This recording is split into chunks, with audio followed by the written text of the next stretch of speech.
chance at midcourt for the win. He got it! Three, how Zamora.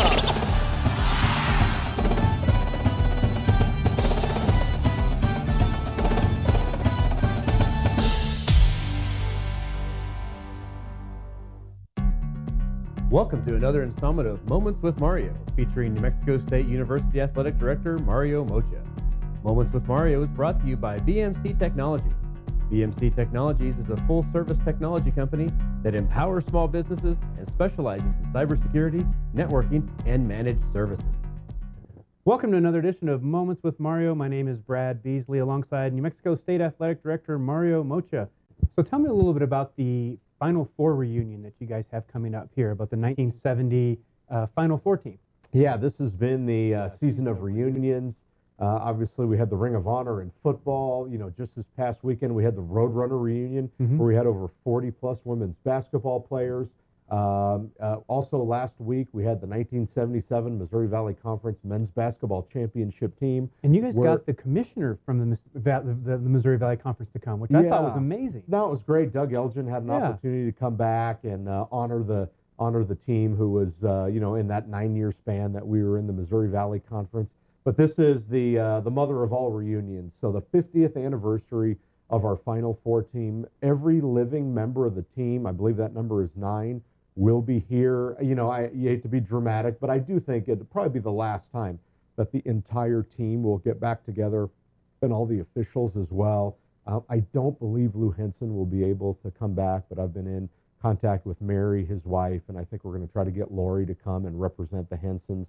But it'll be great for the fans, and certainly coming off the heels of Pack the Pan Am, where we had 13,900 tickets sold, and that barn was filled to the rim. And I can't tell you how many people said, wow, that was an amazing experience, and the team fed off the energy. And I hope for the last 4 games, we'll be able to have crowds like that, certainly on Saturday at 4 o'clock, because we're going to have arguably the greatest team in the history of Aggie athletics all in one place, and it's going to be a very special event.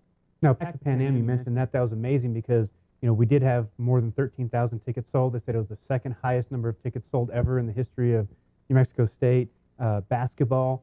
And so just a big success for you. And I know that on Twitter you were posting as people were buying tickets, which I thought was very good, because at one point you posted the very first one. I was like, hey, ours isn't on there. Yeah. Why? And you're like, oh, why? And then we put our firm on there. And so that was great. But, gosh, the support from the community was just amazing.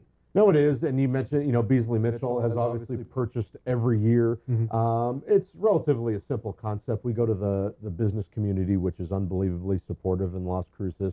We ask them to sell or buy $5 tickets, and also they can purchase lower level tickets, if they want to take, extra care of their employees. But the reality is we have a great relationship with the Las Cruces Public School District and all of the service clubs as well, whether it's Big Brothers and Big Sisters, Head Start, Boys and Girls Club. We get those tickets out to people who will definitely use them. We know with the elementary schools, there's going to be, some schools are great, and they'll give you an exact number. Some schools will give you a rounded number. So you're going to factor in a little bit of a no-show. But boy, people wanted to come out and support this team. And another little preview, I believe on Saturday, if my math is correct, if we can take care of business on Thursday, Saturday will can be Chris Jans's 100th win as a Division I head coach. So that'll be special too. And what he's been able to do with 3 starters out for the majority of the year is phenomenal. Knock on wood, if you could get Trevlin Queen and A.J. Harris back at the end of the year for a little stretch run, boy, that would really, I think, ratchet the fans' interest up tremendously. So I'm looking forward to the stretch run. It'll be fun. And you watch that Barstool Sports, they post all the winning streaks. We keep moving up and moving up. And, behind San Diego State and a few others, Wichita State, and those that we have, like, the number 3rd or 4th longest winning streak right now. Certainly the longest, I believe, the 2nd longest conference winning streak, dating back a couple years now. Especially at home and those kind of things. So basketball team's doing well. A lot of people say, well, it's the WAC, even though if you look at the individual teams, whether it's Kansas City or Seattle, they've all knocked off, some of the big boys.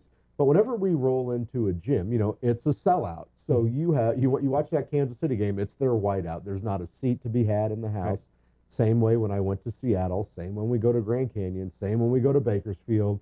I mean, we are taking everybody's best punch. And with 3 starters out, you're not always going to be on your A game. But I tell you what, I think the X factor certainly is Chris Jans and his staff puts together a phenomenal game plan, always gets the guys in the mindset that, hey, we want to be the New York Yankees. We want to roll in there like the undefeated heavyweight champ. And the guys have done a phenomenal job shorthanded. My favorite interview was right after the game where he was talking with Adam from Aggie Vision, and they said that McCants played so well against Grand Canyon. And he said, "Well, what was that?" And he goes, "Well, him and I had a conversation after the game on Thursday, and it was a very nice conversation, which we know probably wasn't all that nice if you're in McCants' shoes.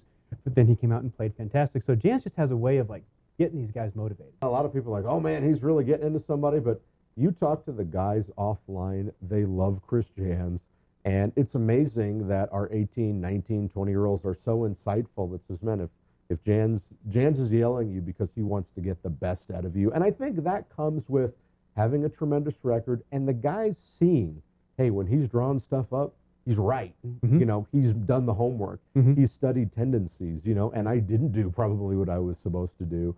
And it's amazing how he's got those guys to bounce back. You mentioned McCants didn't have a great game against Bakersfield, and he goes 7 for 7, hitting 3-pointers, 2 thunderous dunks. And, it's just great to see him, put the guys in a great physical and a mental position to succeed. Great. Well, that'll do it for another edition of Moments with Mario.